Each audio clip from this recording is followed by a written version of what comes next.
Hi hello friends, welcome to Shrinidhi cooking channel. ಇವತ್ತೊಂದು ಶಕ್ತಿಯುತವಾದಂಥ ಆರೋಗ್ಯಕರವಾದಂಥ ಮನೆಯಲ್ಲೇ ಮಾಡಿರುವಂಥ ಪನ್ನೀರಿಂದ ನಾನು ಇಲ್ಲಿ ಬುರ್ಜಿ ಗ್ರೇವಿ ಮಾಡೋದು ಹೇಳ್ಕೊಡ್ತಾಯಿದ್ದೀನಿ. ಇದು ತುಂಬಾ ಸೂಪರ್ ಟೇಸ್ಟಿಯಾಗಿರುತ್ತೆ. ಇದು ದೋಸೆ, ಚಪಾತಿ, ಪೂರಿ ಎಲ್ಲದಕ್ಕೂ ತುಂಬಾ ಗುಡ್ ಕಾಂಬಿನೇಷನ್ ಅಂತಲೇ ಹೇಳ್ಬೋದು. ಮಕ್ಕಳು ತಿನ್ನಲ್ಲ ಅಂತ ಹೇಳೋರು ಇದನ್ನು ತುಂಬ ಇಷ್ಟಪಟ್ಕೊಂಡು ತಿಂತಾರೆ. ಮೊದಲಿಗೆ ಯಾರೆಲ್ಲ ನಮ್ಮ ಶ್ರೀನಿಧಿ ಕುಕಿಂಗ್ ಚಾನಲ್ಗೆ ಇನ್ನೂ ಸಬ್ಸ್ಕ್ರೈಬ್ ಮಾಡ್ಕೊಂಡಿಲ್ವೋ ಪ್ಲೀಸ್ ಅವರೆಲ್ಲ ಸಬ್ಸ್ಕ್ರೈಬ್ ಮಾಡ್ಕೊಳ್ಳಿ. ನಮಗೆ ಹೆಚ್ಚು ಹೆಚ್ಚು ಸಪೋರ್ಟ್ ಮಾಡಿ, ಇದೇ ರೀತಿ ವೀಡಿಯೋಸ್ಗಳನ್ನ ಮಾಡೋದಕ್ಕೆ ಪ್ರೋತ್ಸಾಹ ಮಾಡಿ ಅಂತ ಕೇಳ್ಕೊತಾ ಇದನ್ನು ಹೇಗೆ ಮಾಡೋದು ನೋಡೋಣ ಬನ್ನಿ. ಈ ಬುರ್ಜಿ ಬುರ್ಜಿ ಗ್ರೇವಿ ಅಂತ ಇದಕ್ಕೆ ಹೆಸರು. ತುಂಬಾ ರುಚಿಯಾಗಿರುತ್ತೆ, ಹಾಗೆ ಮಾಡೋದು ಕೂಡ ತುಂಬಾ ಈಸಿ.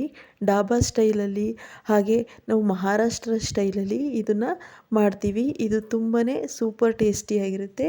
ಇದು ಹೇಗೆ ಮಾಡೋದು ನೋಡೋಣ ಬನ್ನಿ.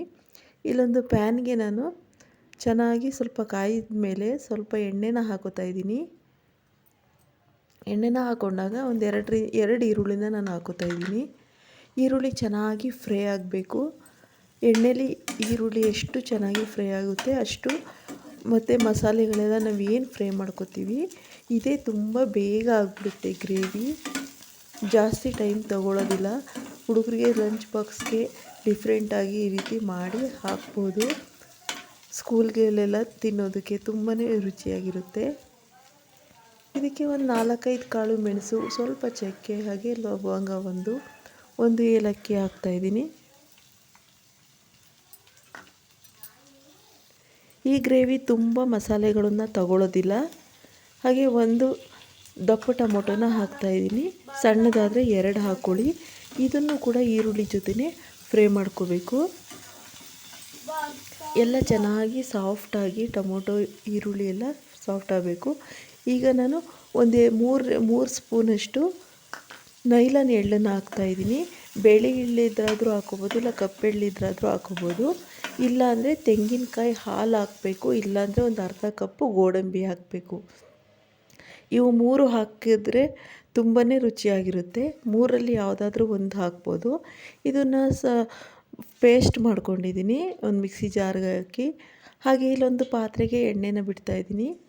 ಒಂದು ಪಲಾವ್ ಎಲೆ, ಹಾಗೆ ಸ್ವಲ್ಪ ಈರುಳ್ಳಿ, ಸಣ್ಣದಾಗಿ ಹೆಚ್ಕೊಂಡಿರುವಂಥ ಈರುಳ್ಳಿನ ನಾನಿಲ್ಲಿ ಒಗ್ಗರಣೆಗೆ ಹಾಕೋತಾ ಇದ್ದೀನಿ. ಈರುಳ್ಳಿ ಚೆನ್ನಾಗಿ ಕೆಂಪು ಬಣ್ಣ ಬರೋ ತನಕ ಬಾಡಿಸ್ಕೊಳ್ಳೋಣ. ಈಗ ಇಲ್ಲಿ ಮನೆಯಲ್ಲೇ ಮಾಡಿರುವಂಥ ಇದು ಪನ್ನೀರು. ಒಂದು ಅರ್ಧ ಲೀಟ್ರು ಹಾಲನ್ನು ಒಡಿಸ್ಬಿಟ್ಟು ಚೆನ್ನಾಗಿ ಅದನ್ನು ಬಟ್ಟೆಯಲ್ಲಿ ಸೋಸಿ ಇಟ್ಕೊಂಡಿದ್ದೀನಿ.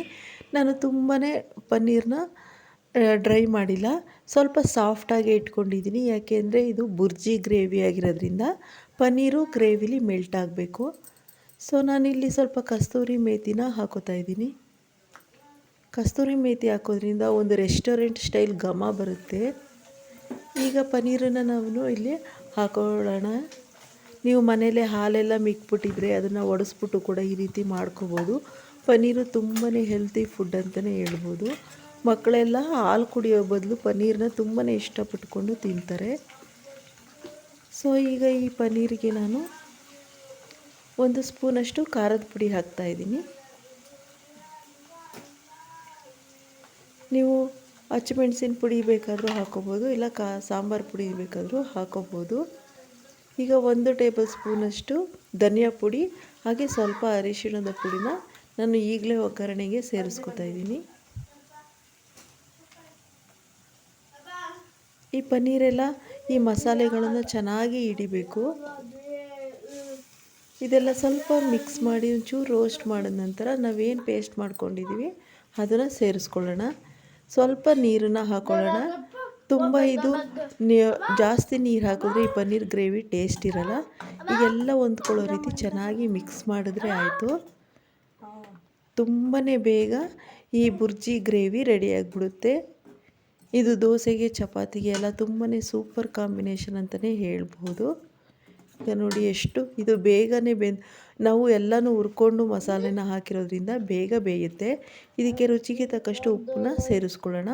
ಉಪ್ಪನ್ನು ಕೂಡ ಜಾಸ್ತಿ ಹಾಕೊಳ್ಳೋದು ಬೇಡ. ಈ ಗ್ರೇವಿ ಸ್ವಲ್ಪ ಉಪ್ಪು ಹಾಕಿದ್ರೂ ಸಾಕು. ಈಗ ಒಂದು ಕಡೆಯಿಂದ ಎಲ್ಲ ಚೆನ್ನಾಗಿ ಮಿಕ್ಸ್ ಮಾಡಿಕೊಂಡು ಇದನ್ನು ಒಂದು 10 ನಿಮಿಷ ಮುಚ್ಚಿ ಬೇಯಿಸಿದ್ರೆ ಆಯಿತು. ಈ ಗ್ರೇವಿ ಬೇಗನೆ ರೆಡಿಯಾಗಿ ಹೋಗ್ಬಿಡುತ್ತೆ.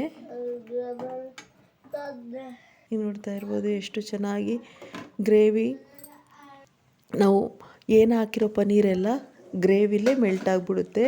ಅದು ತಿನ್ನಲಿಕ್ಕೆ ಒಂಥರ ತುಂಬಾ ರುಚಿಯಾಗಿರುತ್ತೆ. ಈಗ ನೋಡಿ ಎಷ್ಟು ಎಣ್ಣೆ ಎಲ್ಲ ಬಿಟ್ಕೊಂಡು ತುಂಬ ರುಚಿಯಾದ ಗ್ರೇವಿ ರೆಡಿ ಆಯಿತು. ಈ ವಿಡಿಯೋ ನಿಮಗೆ ಇಷ್ಟ ಆದರೆ ಪ್ಲೀಸ್ ನಮ್ಮ ಶ್ರೀನಿಧಿ ಕುಕಿಂಗ್ ಚಾನಲ್ಗೆ ಲೈಕ್ ಮಾಡಿ, ಶೇರ್ ಮಾಡಿ, ಸಬ್ಸ್ಕ್ರೈಬ್ ಮಾಡಿ. ಹಾಗೆ ಪಕ್ಕದಲ್ಲೇ ಇರುವ ಬೆಲ್ ಬಟನ್ನ ಕೂಡ ಪ್ರೆಸ್ ಮಾಡಿ. ಇದೇ ರೀತಿ ಒಳ್ಳೊಳ್ಳೆ ವಿಡಿಯೋ ಜೊತೆ ಮತ್ತೆ ಭೇಟಿಯಾಗೋಣ. ಬಾಯ್ ಬಾಯ್ ಫ್ರೆಂಡ್ಸ್.